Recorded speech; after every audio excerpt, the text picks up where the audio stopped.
Hey, good afternoon, good morning, good evening, whatever you got. Hey, I'm Gaetano, guitar player out of Cleveland, Ohio. This is volume 2 of our little series that me and some of the guys here are putting together for the difference between blues and jazz. Last time, Lenny Gray and I talked about all the changes, that are added to a blues, a 12-bar blues, to make it more jazz friendly, right?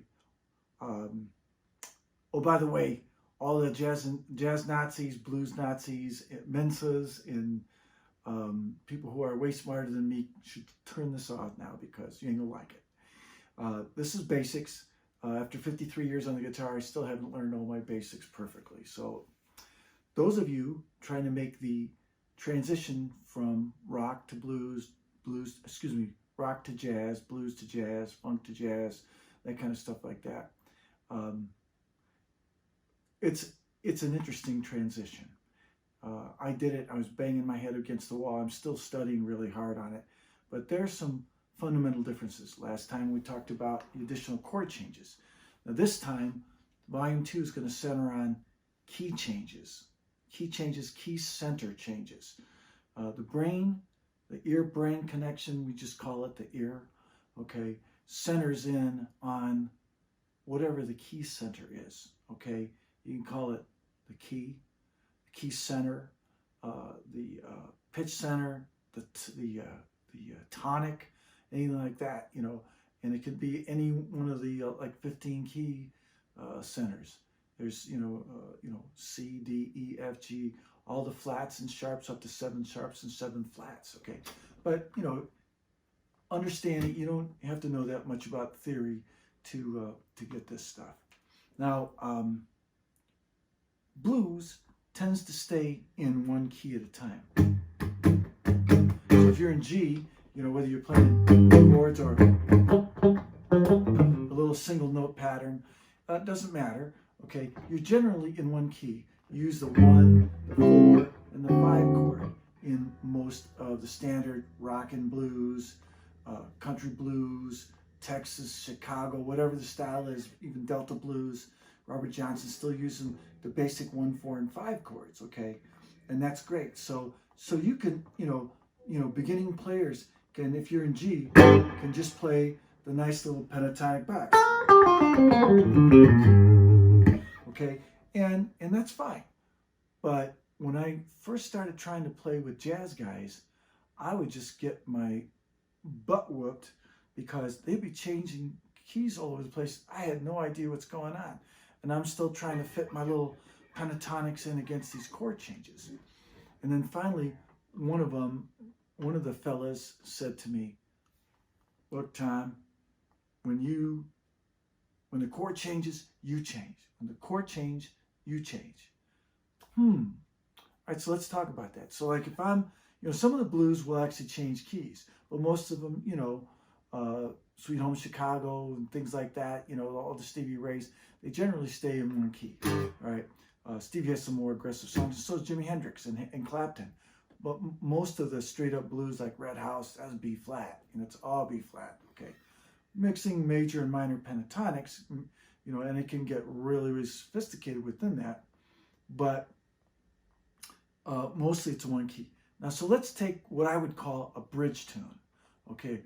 A tune that'll help you go from rock and blues over to jazz. And that would be Sissy Strut, very simple, really cool tune.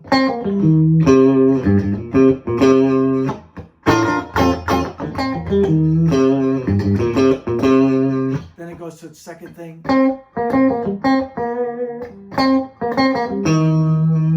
I don't play the exactly the way they do it. The Funky Meters from New Orleans, they are fantastic. Really good old, really cool little funk group.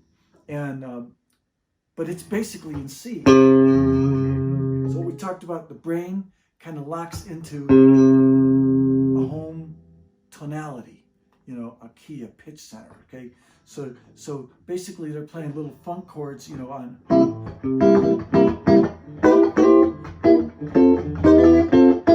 Everything's based around C. So what do we have? We have our, C minor pentatonic and major pentatonic.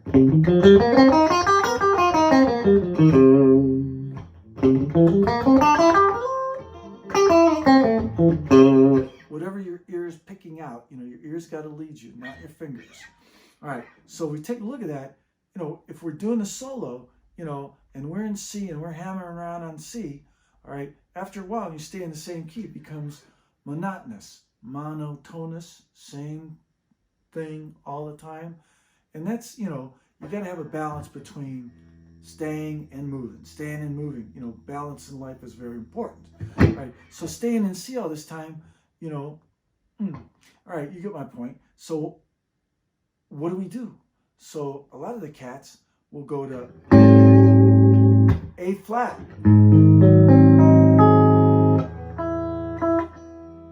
So A flat. So now, is the C major or minor pentatonic going to work in A flat? No. I mean, it ain't going to sound right. It's going to sound off. All right. So what happens there? Chord changes, you change. All right. What does that require of us? That requires that we know our positions. Now, the one position everybody knows, actually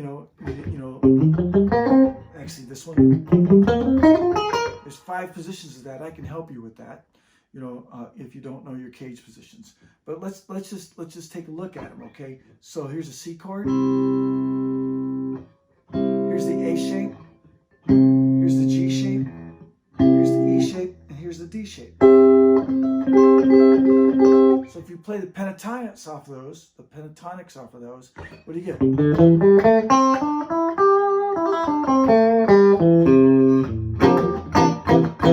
So we've got all that real estate to cover. And if we switch to the minor, which would put us, I'll explain that later, but we've also got C minor pentatonics in 5 positions. Right? Now, let's make it even simpler. Okay, in the C chord, what's the C triad? The C major triad. C, E, G, right?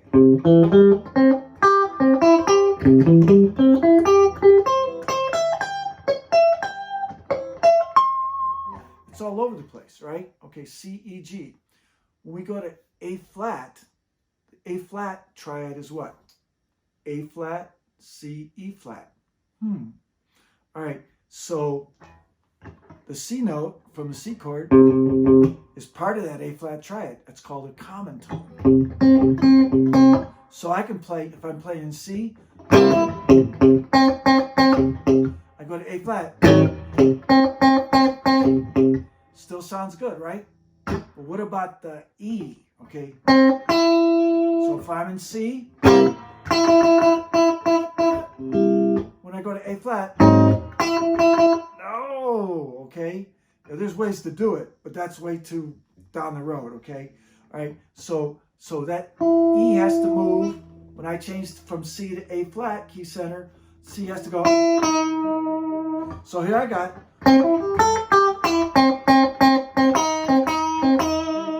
You see how that changes? That E to E flat, okay, that's called voice leading. That's a level, higher level than just playing patterns on the guitar, right? Now, what happens to the G? Okay, so the G from C, from the key of C,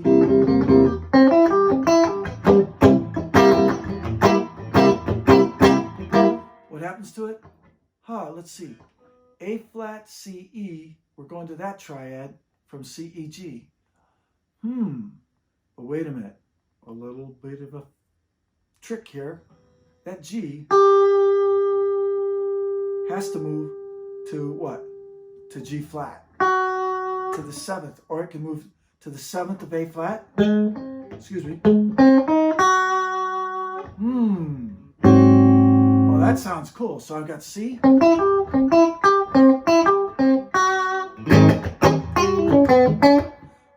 Or it could move up to A flat.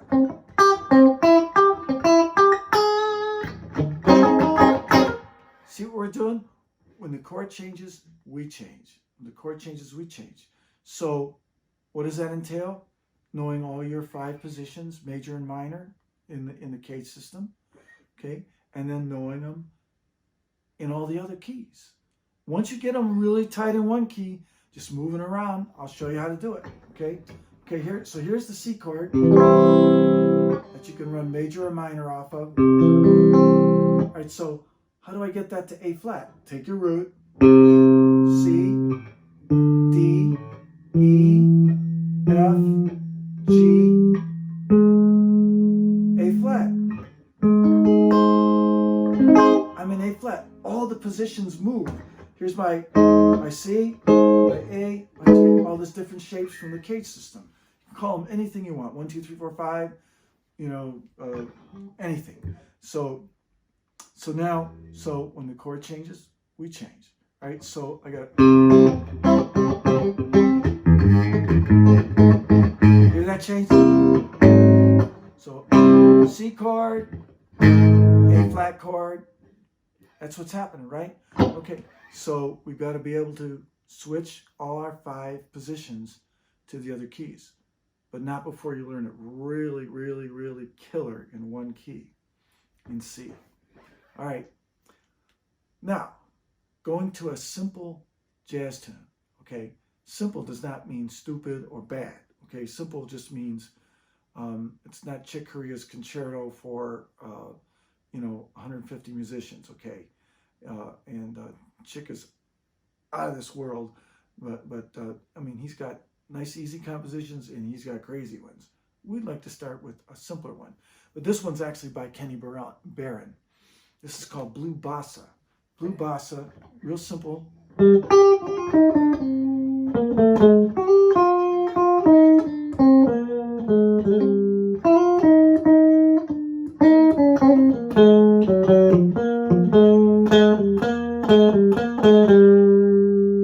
Nice little sort of Latin jazz tune, okay? So I always have, I just seem to find the Latin ones easier to get started with than some of the swing things.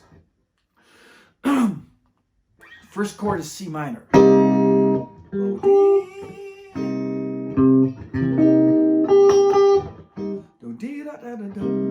it's going to switch to the F minor. So I'm using minor 7s here. A lot of jazz cats like to use the C minor 9th. Okay, so and then I'm going to go from C minor to F minor. That's the 4 chord in C minor. Then I'm going to go to the 2 chord. You remember your 1, 4, and 5 from blues? Okay, all these little chords have numbers, okay, within a key. I'm going to go to the 2 chord. So what's 2 in C? Let's see, C, D. Bingo. Okay.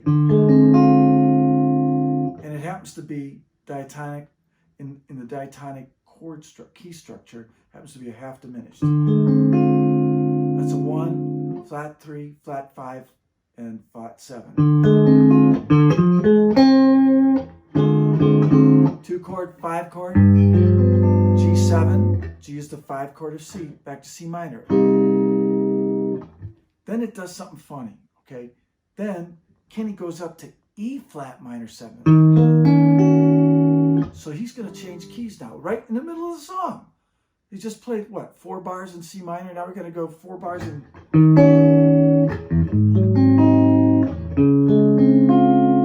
So I went what? I went 2 chord, E flat minor 7th, A flat 7, D flat major 7. So then Kenny Barron says, well, I've been in D flat long enough. I'm going back to C minor. I'm going back home. I went to the next door neighbor, had dinner, come back home, go to sleep. So is D half diminished? G7, C minor. So we got a tune like this. We got, my singing voice is terrible today. Da, da, da, da, da. There's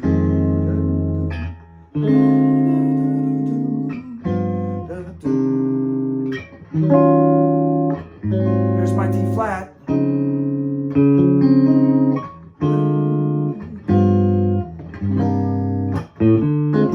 It's got a little 2-5 at the very end, okay? So now, so what do we have to do? All right, so since we're in C minor happens to be the relative minor of E flat major. So I can use all my cage positions, my 5 positions in E flat major to give me a C minor, okay? To give me a C minor, natural minor scale. So here's my E flat. That's my E flat scale in C minor.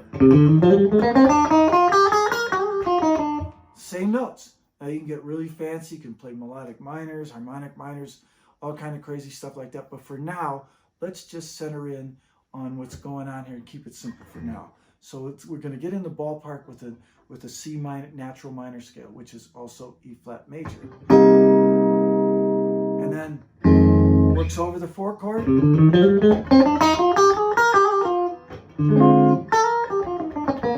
There's our 2 chord. There's our 5 chord. Okay, so we just did the C minor part of the tune. Let's go to, all of a sudden, Kenny moved it up to D flat major from C minor. What are we going to do? Well, if it's D flat major, what's that mean? That means I've got to move my positions, okay, up to D flat major. So my C root, okay, becomes D flat. So in D flat major, what do I have? D flat major.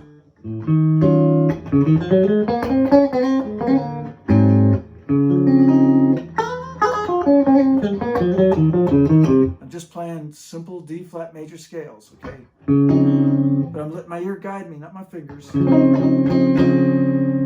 it's going to come back to D half diminished, G, C minor. I'm back in C minor, E flat major. So you can see what we've done is we've taken a simple tune, okay, and we've broken it down to its 2 key centers. Just like we did in Sissy Strut between C and A flat. Same thing, we're going to do C minor and D flat major. And you can figure this out, you know, just by taking your time. Now there's more complex tunes that go into more things, but usually you'll find that you only get 2 or 3, maybe 4 key changes in a tune. But if you can like shift your positions, you know, and more importantly, shift your ear into these positions, okay, you can handle any tune. The challenge is with jazz, okay, they tend to shift within a tune, okay, and they shift rather rapidly. But if you got your positions down, you know, if you got your scales and your arpeggios within your positions, your triads, okay, you'll see, you know, how much fun it is to move around like that. And you see all the colors and the cascade of colors. So I'm here. I've got my C minor triad: C, E flat, G. All right. So what happens when it goes to D flat major? What happens to the C? The C becomes the major 7th of D. Of D flat. Sorry. Okay, what happens to my E flat? Well, E flat can be used, okay, but maybe a D flat would sound more consonant right now. E flat's the 9th, so we're going, you know.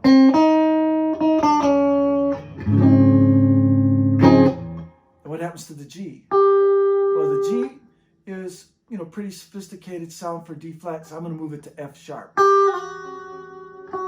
So, excuse me, I'm gonna have to move it to F. Or up to A flat. Because what's the D flat major triad? It's D flat, F, A flat. D flat, F, A flat.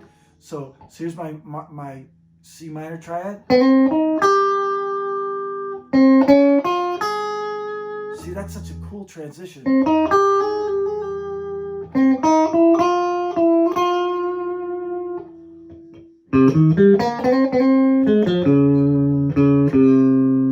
All kinds of melodic things you can get going in there with your ear. Okay, going through all these chord changes, their little triads, their voices, the chord voices, voice leading through them. I can show you how to do that.